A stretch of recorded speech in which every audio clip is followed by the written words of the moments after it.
You're listening to Money Talks on Sprott Money News.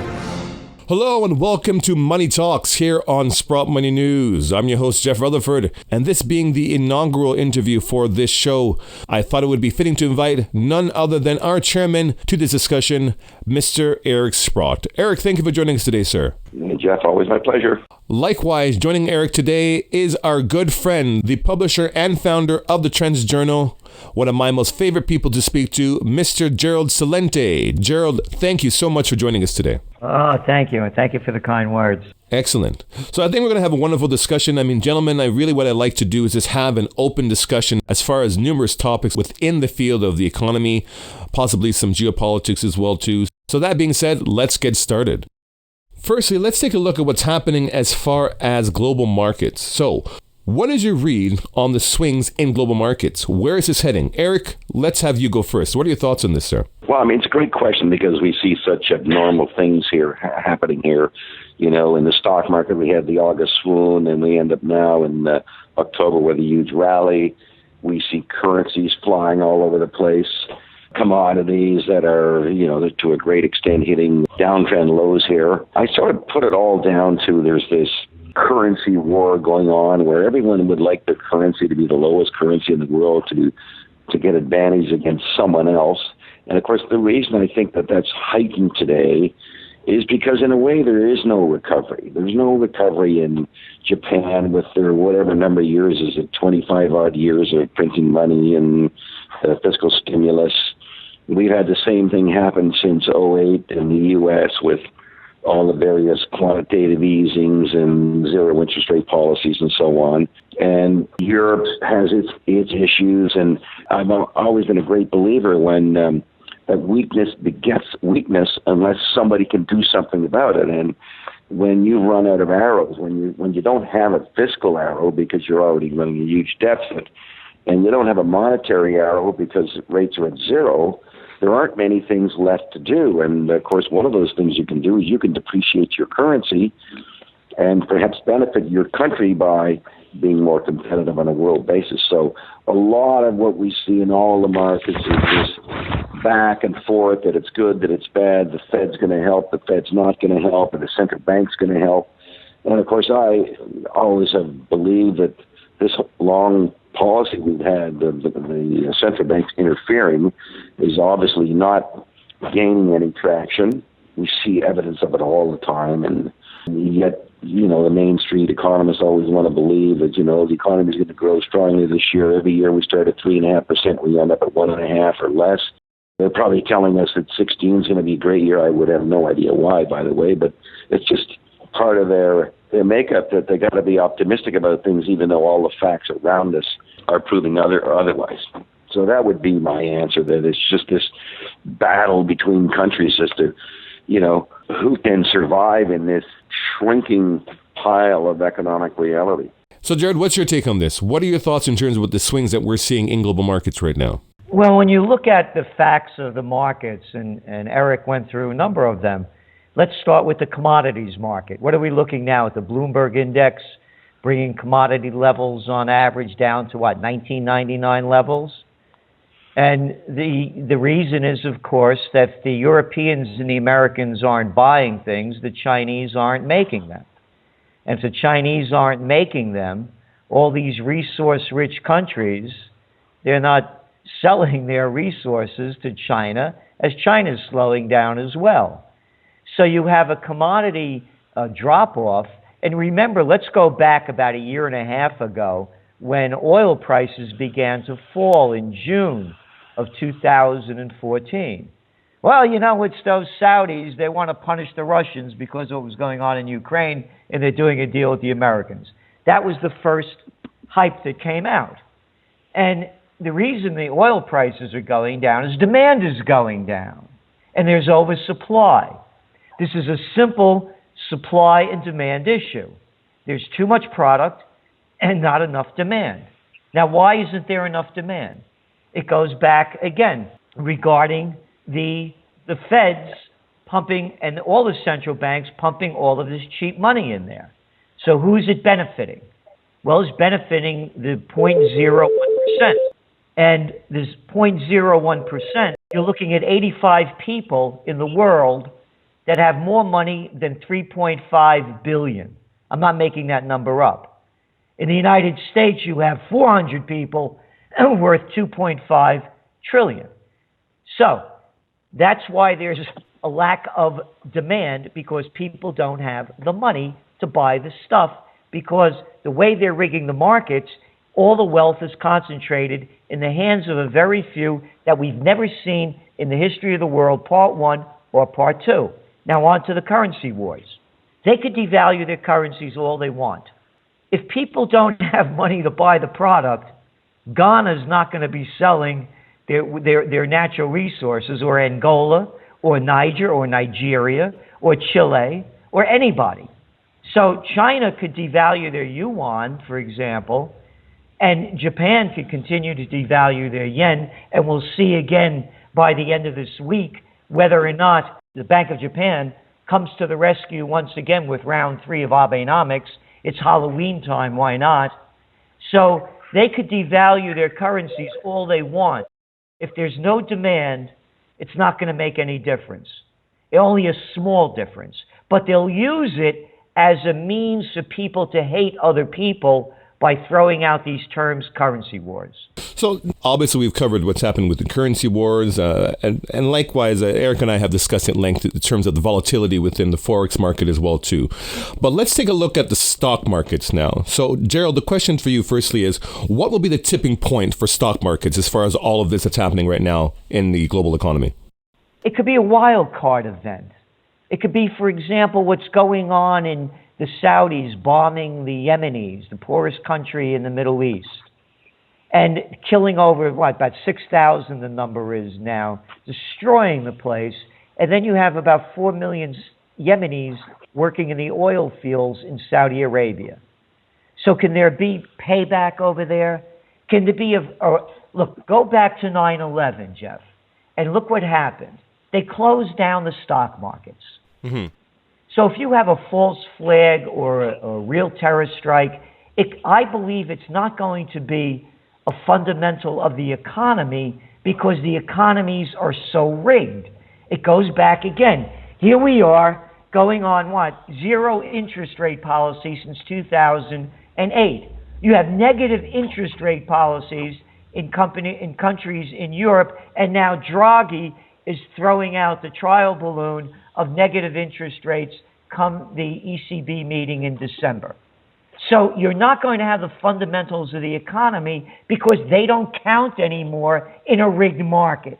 So I think it has to be an outside event that shakes up the markets, and they'll use that as an excuse as to why the markets are going down, rather than the reality that a bubble of all bubbles has been blown up to the tune of to $220 trillion in debt.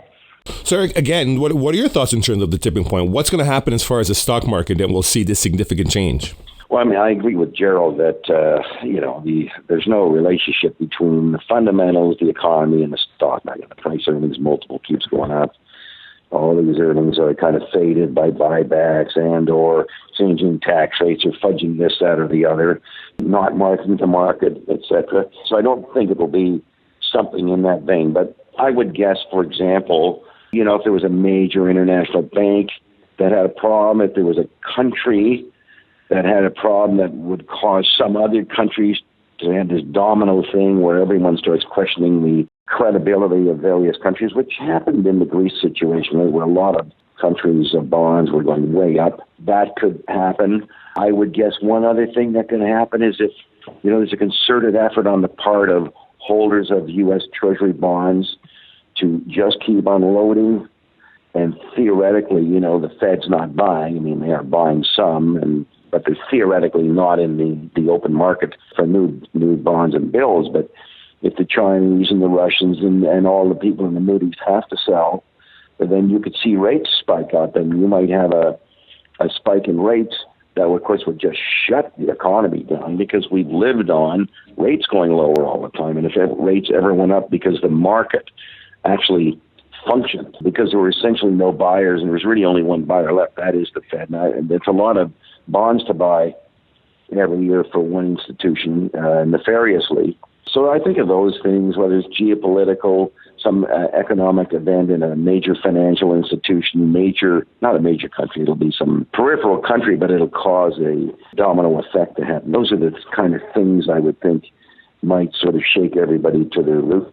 It could also be, not that we'll ever see it, I can't imagine that they're going to say, personal income fell 2%, even though it has fallen 2%, and inflation's really 5% when they report it as 1%. But I've always thought the middle class, certainly in America, and I guess probably everywhere else, but mostly in America, because the middle class is just getting bombarded by these healthcare costs, which somehow they don't seem to end up in the inflation number. But you hear about rate increases of 55%, 30%, 20%, and it's already 17% of everyone's budget. How can anybody possibly deal with a double-digit rate increase, just a 10% rate increase when something is consuming 17% of your budget already, and somehow it never ends up in CPI? So I think this sort of slow dying of the middle class is going to manifest itself here. God forbid that people actually get upset about it, or if let's say they cut the food stamp payout again, that could start things going. Or I think the disability fund runs out, I think, either late this year or early next year. And Social Security, I think, is out to 2030, but maybe they start raising Social Security to help pay the disability fund. And that becomes, everyone can see it becomes 2025. And you have all these retirees who get nothing on their savings, thank you very much. And now they might be looking for cuts in Social Security payments, just like we saw in Illinois, where I think all the pensioners, I don't even think they're getting their check, quite frankly, or they're taking a cut. It's going to happen in many, many places. So that, too, this sort of, hollowing out of the guts of the economy could cause things to maybe transcend in the sense that people get physically and emotionally upset about it. So we'll see on that. But we all know, or most of us, the thinking people know,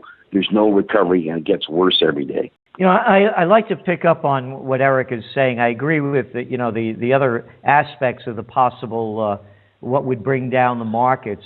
And the other one, of course, that's always out there and they keep talking about, virtually every day, is whether or not the Fed is going to raise interest rates and when they do. And my belief is that what's holding them back also, and this is the kind of thing that could spur the market crisis, as Eric was saying, it could be coming from a smaller country, not a major one. And that is when interest rates go up, you're looking at currencies declining to record levels around the world, whether it's the real in Brazil, the Turkish lira, the rupiah, on and on. So now what happened was all of this cheap money that the Fed shoveled in, all this hot money went to these emerging markets. And the emerging market debt is gigantic, and it's based in dollars. And you had all these companies and loaning money to corporations and countries in the emerging markets. Now the debt has to be repaid. When interest rates go up, the dollar gets stronger, by theory, and these currencies go lower, and they're already fighting inflation, and they're trying to raise their interest rates. Now they have to pay this money back at a time when their economies are declining, their currencies are declining, and they have to pay it back with more money. And to me, even though the Fed came out this week and said that they were not that concerned about what's going on in the global marketplace, well, they're always lying. Why would anybody believe anything that the government says, or a private bank that has robbed the people of its past, its current, its present, and its future, believe one word that comes out of their mouth? And I believe that videotape of Janet Yellen at Amherst up in Massachusetts last month, a week after the Fed Open Market Committee, when she started choking, saying that they may be raising interest rates, it was not only a literal and a really choking on the words. It was much deeper than that to me. It was, they can't speak the truth. So to me, we are in a global crisis. When you look at these, we're talking iron ore, for example. Go ahead, selling for under $49 a metric ton. Go back to 2011, it was selling, for $200 a metric ton? You're looking at copper prices, nickel, aluminum. How about looking at Australia, Chile, Bolivia, Russia? Look what's going on. They cannot do anything. Crisis is before us. What will be the tipping point? I think both Eric and I have covered really the field of what it could be, and then there are always the wild cards. Well said, Gerald. And, you look at countries that are particularly reliant on commodities, and I sort of, have Brazil and Australia come into mind. I mean, the economic contraction going on and the inability to meet payment obligations, and it's falling back into the banking system. And I've always worried and believed that, the banking system is so over-levered, it takes nothing to wipe out the capital of a bank. I mean, they're levered 20 to 1. I mean, your assets go down by 5%. The liabilities always stay even because they're debts that you owe. You have no capital. So think of the pressure that could come to bear on, Brazilian commercial banks, Australian commercial banks, many, many other countries that are going through the same thing. And, all of a sudden something topples over. I mean, we had a bank, the third largest private Swiss bank, went broke this week. And of course, I haven't seen any details of it, but it's vanished. I mean, those are the things that happen when, as Gerald describes, I mean, you have this stress on commodities. Now, instead of not making money, you're losing money. So not only do you have to fund your loss, and you got to fund your debt. I mean, you're just in a quagmire that you cannot get out of. So there's so many things, Jeff, that can happen here that, we could go on about this for hours. I wish we could. But you know what, gentlemen, when we look at all this turmoil that's happening in the world economically, we're all in agreement that we're really not dealing with real markets right now. Everything is rigged. My question is, what is the end game of all this? In other words, what are the big banks, the central banks that the government's all working to? What are their end games? What is your thought on that, Eric? Well, I mean, I think their game right now is to try to keep it alive. I mean, the term extend and pretend has been around for a long time, and keep extending and pretending. When there's a financial crisis, somehow, some central bank takes it over. And I mean, I think they learned something from the Lehman bankruptcy. And of course, what they learned is never allow a liquidation. Lehman was liquidated, and it was not even a big organization, but it almost took the whole financial world apart. And there's never been a liquidation since. Whether you're a Greek bank, whether you're Fannie Mae, AIG, that bank in Switzerland that won't be liquidated, because you start the process of somebody having a forced sale of an asset. And of course, a forced sale of an asset is always done at a price markedly below these pretend prices that we have in market. So they just try to keep it going. And I guess having discovered the printing switch, theoretically, you can bail anybody out. But of course, then the liabilities go onto the balance sheet of the central banks, and somehow they don't seem to be responsible to anyone.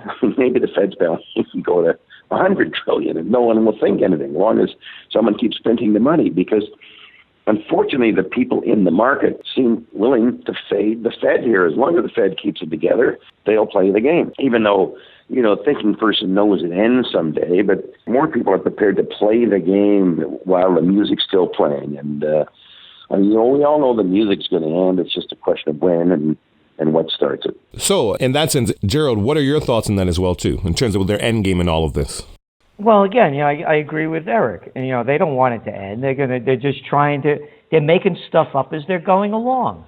I mean, look, for example, this number they keep throwing out. We have a 2% inflation goal. Who made this crap up? When did this happen? That 2% line from the European, and that was the Maastricht Treaty. And you go back to when all this was created, they were concerned that a country couldn't go over 2%, not meeting a 2% inflation rate. And as Eric pointed out, Look at the real inflation rate. Oh, and then they don't talk about taxes. I get shafted with school taxes and property taxes. Oh, no, that's not inflation. That's only money coming out of my pocket. So this whole 2% inflation thing that the central banks are making up as a target and the BS behind it, you got to really be stupid to believe this one. I'm not making it up. Here's what they say. The reason we need a higher inflation rate is that those folks out there, if they know that prices are going to keep going down, well, they're not going to buy things. And they're going to hold back on their spending. I'm not making this up. You can read it in the Financial Times, the Wall Street Journal. You can read it in Mad Magazine, because that's where it belongs. This is no more democracies. Democracy is dead. Everybody wake up if you're over 6 years old. It's a banking takeover. We've never seen anything like this before, I guess, except when Jesus picked up a whip, man, and chased the money changers out of the temple, because not a damn thing has changed. Only the names have changed. It's the Merrill Lynch mob. It's the Goldman Sachs gang. It's the J.P. Morgan Chase criminals. And nobody wants to call a spade a spade. Look at all of the convictions, not charged with, convictions of felonies for the 6 banks rigging the LIBOR, Forex, and of course now they're looking to whether or not they're rigging the gold market. Oh, no, they're straight, man. And did you see one head roll? Not one. But we, the little people, we have to live by the letter of the law. It's a neo-feudal society, different rules for the economic elite, the political nobility, and we, the little people. And the banks are in control. They're running every government in every country. Now, here's something I thought I'd add to the mix here. And it goes back to Occupy Wall Street, actually. And Peter Schiff actually went down to Occupy Wall Street. And I thought this was very interesting. I'm sure, Gerald, you probably know of this. And he went down there and he basically stood there in the middle and he said, I represent the 1%. But you know what? I don't think you guys should be down here on Wall Street protesting. You guys should be in Washington, because in the end, it's not us who's doing all the dirt. In the end, it's Washington. They're the ones who are the policymakers that allow us to do what we do and force us into a lot of things that we do as well.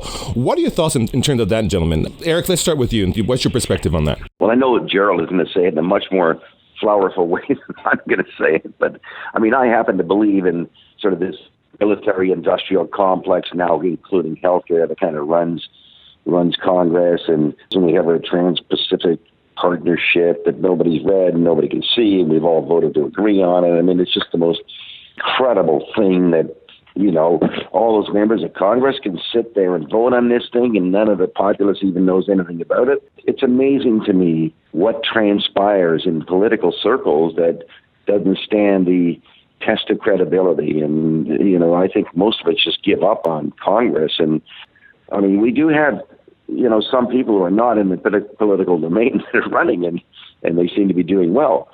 But the problem is that, most of the guys that get elected are the best, the guys who tell the best tales. And so they win the vote, whatever the vote is, and who knows who's counting the vote. But they're grossly ineffective, and they're part of the system. They just won't deal with things. I mean, I always, my favorite thing is, well, what have you done about the Social Security and the Medicare and Civil Service pension fund shortfalls and all? And nobody does anything. And every year it just gets worse, and we all keep, whistling past the graveyard. But my God, it's coming down the line here, but nobody gives a damn. And it's even when Professor Kotlikoff had this 1,000 economists sign something to Congress saying you better do something about it. I mean, it just lasted about 15 seconds and it was gone. Nobody gives a damn. But I want to hear what Gerald has to say about this. I went down to Occupy Wall Street as well. And the only thing I could say good about it, it put into perspective how so few own so much. And I agree with Peter Schiff as well. So if you have money, that doesn't make you bad. But the tables have been turned. The game has been rigged. So, for example, there used to be laws in place, the Sherman Antitrust Act, the Robinson-Patman Act, the Clayton Antitrust Act, Glass-Steagall, and it allowed a level playing field. Those things are gone. So, for example, when I was a kid growing up, There was a Macy's in Yonkers and down in Herald Square in the city and went out in Long Island. Now they're everywhere. All the mom and pops are gone. There were no Walmarts, Targets. Walmart's was a place you never heard of that is down in Arkansas. So I'm saying it's the concentration of wealth. But to go to Washington and protest is a waste of time. I began my career, I used to run political campaigns in Westchester County and was the assistant to the Secretary of the New York State Senate at 23 years old. So I got there at a very young age, and I saw what it was. If you want to work your way to the top, you have to bow down and suck up. And, being from where I grew up, born in the Bronx, and as I say, my blood is Napolitano, and I was born in the Bronx, so if you don't like my attitude, get real, is where it come from. And my mother, may her soul rest in peace, as I was a little boy, before I knew what the word meant, she said, "I hate cowards." And I mention that because that's all politicians are. They're cowards. They're psychopaths, sociopaths.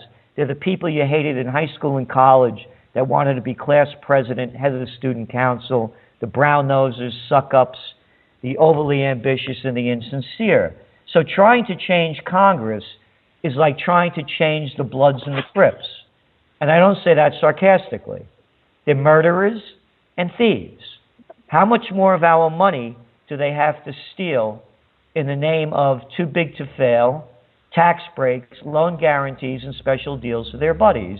And how many more people do they have to murder in the name of bringing freedom and democracy to Iraq, Afghanistan, and humanitarian missions over there in Syria and Lebanon, Libya, rather, and other countries around the world?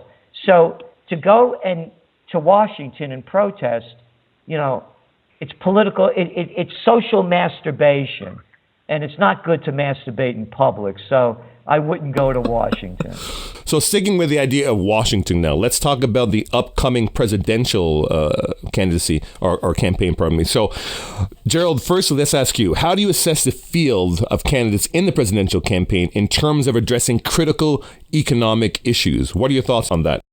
If you go back to our Spring Trends Journal, and this is before Donald Trump jumped into the race, the cover was the presidential reality show, Liars, Cowards, Freaks, and Fools. And that's all it is. Of course they're not addressing anything. It's a game show. They have 1 minute to answer the questions and 30 seconds to respond if their name was mentioned in something. What is this, beat the clock? We're talking about the leader of the biggest, most powerful country in the world, brought down to the level of a game show. The setting, the scenery, the questions, it's a disgrace. And here's the worst part of it. There is no democracy. These so-called debates goes back to bankism and who's running the country. It's fascism. We have corporations running the debates. CNN, ABC, CBS, Fox. You want to call them networks? They're corporations. It's like calling a whorehouse a brothel because you got a bunch of prostitutes asking the questions. There is no reality. It's a reality show. We are going to elect someone on just the emotions of the time, speaking very thinly on minor issues and throwing out sound bites.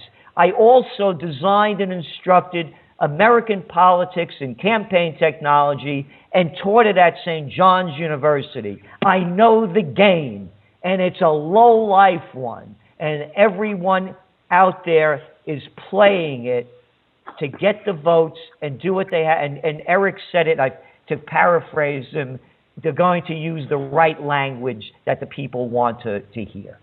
So, Eric, what are your thoughts in terms of what we're seeing in the whole presidential race as far as these people addressing these horrible economic issues that need to be addressed? Well, Jeff, I think it's a farce, just as Gerald says. I always question the election results to start off with, which there's been many elections where it was quite debatable who really won. I might even add to Gerald's comment that here you have the press that is pumping out what we're supposed to believe was really said. I mean, it's like reading the Wall Street Journal about what Janet Yellen really meant when she said, we're going to look at it in the next meeting. And, they're all co-ops in this thing. They one day they'll say they're going to raise rates, and they get the journalists to say, well, they didn't really mean that. And then someone else will say they did raise rates, and it's just it's a gong show. And look, I just don't believe in politics anymore. The one problem with democracy is voting. And when people vote, they're lied to. And I mean, I just think back to Obama 7 years ago. We're going to bring change. Oh my God! And you think, what's done in the meantime? And it's just, you shake your head. So I just dislike politics totally. I dislike the process. I dislike the disingenuity of the people involved in it. So I don't know. I stand by and just watch the show. Okay, it doesn't matter. I mean, I don't care who gets elected. It's not going to make any difference anyway. Amen to that. So, gentlemen, now let's talk about going back to economics now. And I think, Gerald, obviously, in terms of what you do at the Trends Institute, you can definitely weigh in on this heavily. In your mind, what is the most emerging critical trend of 2016? What sort of trends can we see in the future? Eric, you go first. Well, I mean, I would say it's the middle class crisis. I mean, we have people. I mean, I think we had personal income come out today, and it was up 0.1%, and expenses were up 0.2%. So now people's net income is down for the first time since I don't know when. And it's this slow bleed, and it's even worse in the U.S. because of Obamacare. It's just a slow bleed that everyone pretends there's no inflation. Rents are going up. Cost of buying houses is going up. Healthcare costs go up. There's just pressure on everything. You buy some food, and it's in the smaller package, and it probably doesn't get recorded properly in CPI. I mean, it's just this eating out of the center. And of course, forget just the center. I mean, you got the lower class who are basically paid to stay calm, food stamps and all the other handouts that they have. And then the retired class is just getting gutted here. I mean, they get nothing on their money. Now, and I think they announced that there'd be no increase in Social Security this year. So, it's the economic erosion that I think will be the big story of 2016. And Gerald, yourself, what do you think we could see as far as trends going on next year? Well, I think Eric has really covered it on the economic front. And again, a report came out last week that over half Americans earn less than $30,000 a year, and that's before taxes. And again, the gap between the rich and the poor in the United States is the widest of any of the industrialized nations. And this used to be the land of opportunity. But, Eric really, summed it up when he said that, they're paying off the poor, basically, to keep them controlled. You don't have the food lines anymore that you used to have during the Depression. And that's something, by the way, that I underestimated. I thought the people would be up in arms by now. But as long as they keep them fat and happy, they're going to keep them quiet. And so that, to me, is why you're not going to see much of a revolt. And by the way, I see it globally. I spent some time in Italy this summer, and actually have a cousin, Vinny, and in Italy. And I was so discouraged. It was the first time I didn't feel it in my blood to be Italian when I see how the people have given up the fight. He can't paint his house the color he wants. He can't cut down a tree or a grapevine without getting approval from the city. He went to buy a bottle of champagne, got the wrong one, went to bring it back. He couldn't exchange it because the tax already went to the government. And I asked him, what are you people doing? Everyone that I know around there. What are we going to do? What are we going to do? The people have given up the fight. I think the biggest trend you're going to see is this what they're calling a migrant crisis, which is not a migrant crisis at all. Migrants are people that leave countries because of economic distress or want to leave to find a new life. This is a refugee crisis because of all of the killing and destruction of countries by the United States and its coalition of the killing. This is going to be a big one.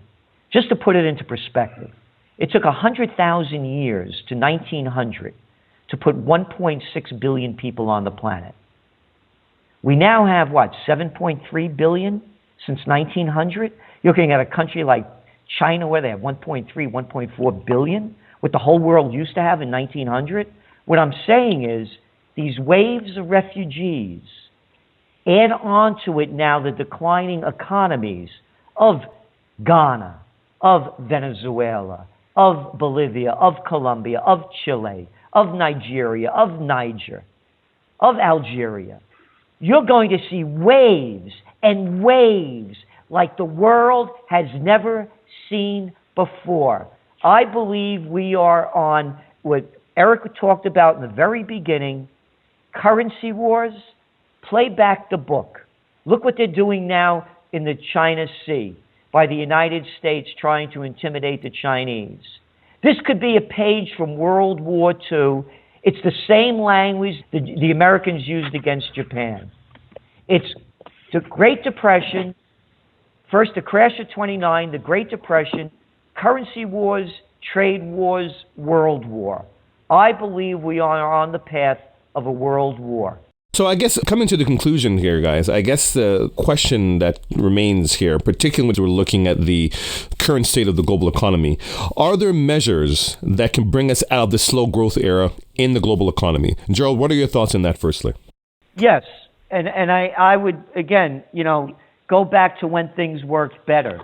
And as I mentioned, you had all those deregulations. And Eric brought up the Trans-Pacific Partnership that we the little people are not allowed to read.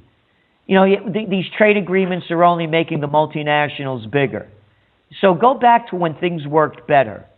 And you're starting to see it, I believe, in Russia. But again, I have some connections in Russia with different people. And it's the same thing there. Putin's fighting the central banks. I believe in self-sustaining economies. I mean, you take an economy like China, for example. Again, what 1.3, 1.4 billion people, whoever's doing the counting. And you look at the whole world in 1900, it was 1.6 billion. You think that they could feed and take care of themselves? The United States at 316 million people, can't we make our own shirts, shoes, and computers? I mean, are we that stupid? Can't we feed ourselves? So I believe the way to bring it back is going back not only locally, but nationally. Build your own country. And then from there, you want to get prosciutto or foie gras, great. But build your own assets first. And I think that's the way it has to be done. Eric, what are your thoughts in terms of this? Well, one of the things when you ask the question, can we get there? And I sort of think, well, can we get there without going through some unbelievably difficult time? And I think that's, of course, what would happen. And I agree with Gerald. I mean, that's what we should do. We should also try to be as self-sufficient as we can be truly productive. Let's not pretend to be productive and, a few guys making a lot of money. Let's allow everyone an opportunity to succeed. Let's not tax the hell out of everybody, regulate everybody. The big government, every study in the world ever done of government says they do it poorly and they make things worse. But, of course, having to make that sea change in the way we think, I don't know what that does to things as they are today. I mean, it would be an utter disaster because we just have to admit that nothing's really working. And, of course, you're going to end up with some financial collapse, probably an economic collapse. You're going to have to go through very trying times. And I'm glad that Gerald addressed the bigger question. I mean, how do you ultimately get there? I don't even know I'll be around when we have to finally get there because we got to go through the downtrend and the reassessment first. So that's by far my bigger concern. Well, gentlemen, I'd like to thank both of you for joining us here today on Money Talks. I think we had a phenomenal discussion in terms of these different issues. Gerald, thank you, sir, for joining us today. It's always a pleasure speaking to you. And thank you. And thank you so much, Eric, for having me as well. Okay, Gerald, great chatting with you and all the best to you. And to our listeners, thank you for joining us today on Money Talks. Be sure to go to sprottmoney.com for all your information in terms of precious metals and economic and financial news. For Sprott Money News, this is Jeff Rutherford. Have a great day.